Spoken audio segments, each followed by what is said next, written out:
Right now, somewhere in your life, there is a person quietly stealing your future. Not with a weapon, not with a lie you can catch.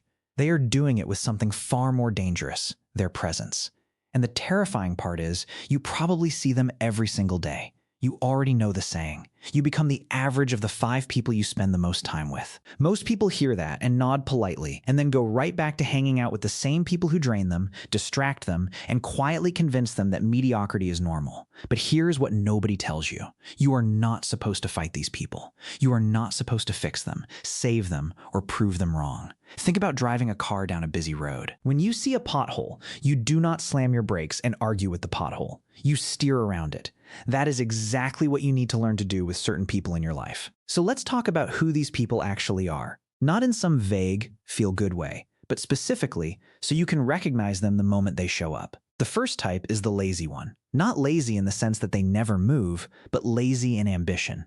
They are comfortable staying exactly where they are. And worse, they get uncomfortable when you are not. Have you ever noticed how some people get a strange look on their face when you talk about your goals? That is not jealousy yet. That is something else, a kind of quiet resistance. Because your growth is a mirror, and it reflects back everything they have not done. Spend enough time around comfort, and comfort becomes your new personality too. You stop noticing it happening. That is the scary part. It is not a single decision to become average. It is 1,000 small afternoons spent with people who never push you. Think about someone who used to wake up early and go for a run every morning. Then they started spending their evenings with a friend who mocked the whole idea, calling it excessive, asking why they even bother. Within a month, the run stopped. Nobody forced them to quit. No single conversation caused it. It was simply easier to match the energy around them than to keep resisting it alone. This is how comfort spreads, quietly, one shared evening at a time. The second type is what you could call the energy drainer.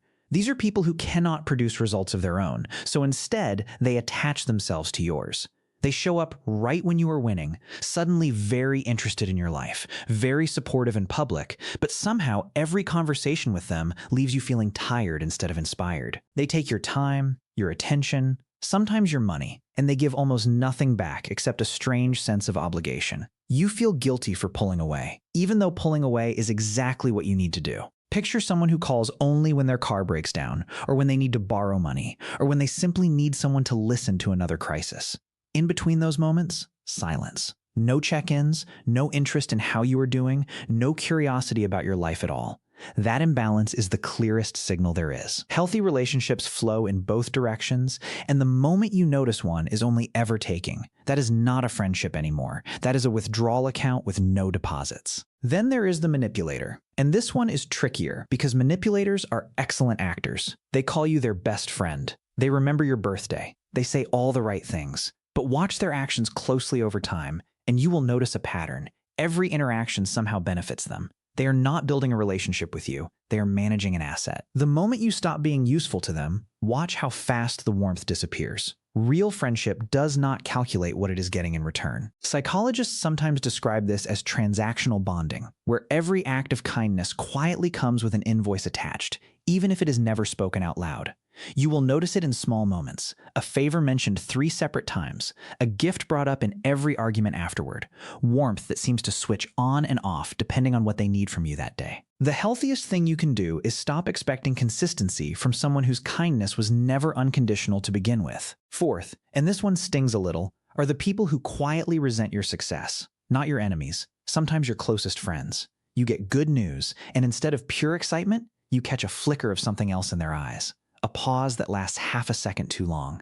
They will still say congratulations, but their actions afterward tell the real story. They stop checking in as often. They mention your success sarcastically to others. This is one of the hardest types of people to walk away from, because on paper, they are supposed to be on your side. The fifth type is the person permanently stuck in victim mode. Nothing is ever their fault. The economy is against them, their boss hates them, their family holds them back, life is simply unfair.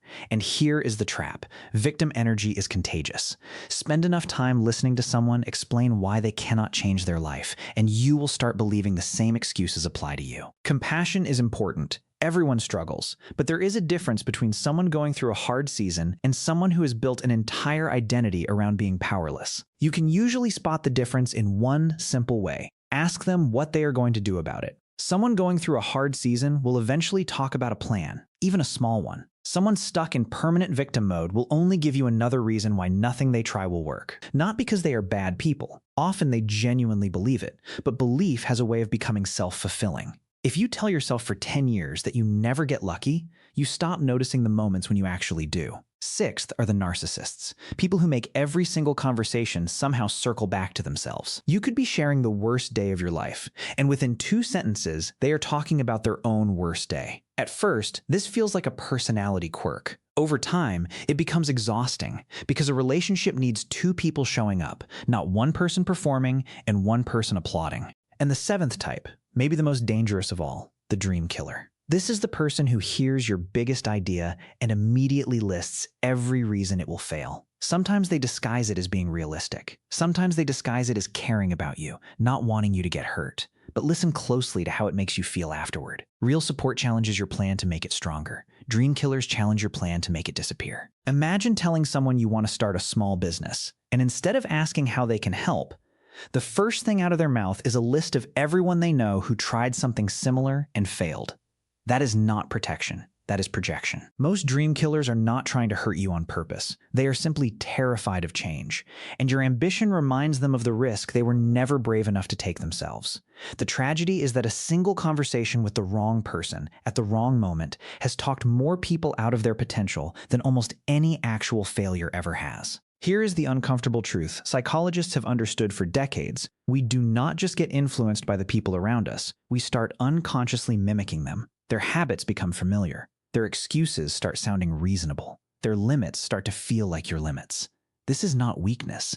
This is simply how human beings are wired. We are social creatures, built to absorb the emotional tone of our environment. So the real question is not whether the people around you are affecting you, they already are. The real question is whether that effect is pulling you forward or holding you back. Now, this does not mean you cut off everyone imperfect in your life. Nobody is asking you to become cold or isolated. The goal is awareness, not isolation. It is learning to notice the subtle pull certain people have on your energy, your confidence, and your ambition, and choosing where you spend your limited time with intention instead of habit. Start with one simple exercise. Think about the last 5 conversations you had with the people closest to you. After each one, did you feel a little lighter, a little more capable, a little more like moving forward? Or did you feel smaller, more tired, more doubtful than before you spoke to them? Your energy after a conversation is one of the most honest signals you will ever get, and most people never stop to actually listen to it. You do not need to confront these people. You do not need dramatic conversations or explanations. Sometimes the most powerful thing you can do is simply create distance, quietly, and without guilt. Spend a little less time here, a little more time there. Say yes to the people who challenge you to grow, and gently, without cruelty, say no to the ones who only know how to hold you where you are. Because here is the thing nobody tells you about success. It is rarely about discovering some secret nobody else knows. It is about protecting your mindset long enough for consistent effort to compound. And the fastest way to sabotage that protection is by surrounding yourself, day after day, with people whose energy quietly works against everything you are trying to build. So take a real look at your circle this week, not with judgment, just with honesty. Who lifts you when you speak to them, and who quietly drains you without ever raising their voice? You already know the answer. Most of us do. We just avoid admitting it because change is uncomfortable and loyalty feels important. But protecting your future self sometimes means making choices your past self would not have understood. If this made you think differently about the people in your life, hit like on this video. It genuinely helps this channel grow. And if you want more videos like this, go ahead and subscribe. There is a lot more coming. Before you go, here's a question worth sitting with. Which one of these 7 people has had the biggest impact on your life? And are you ready to finally create some distance?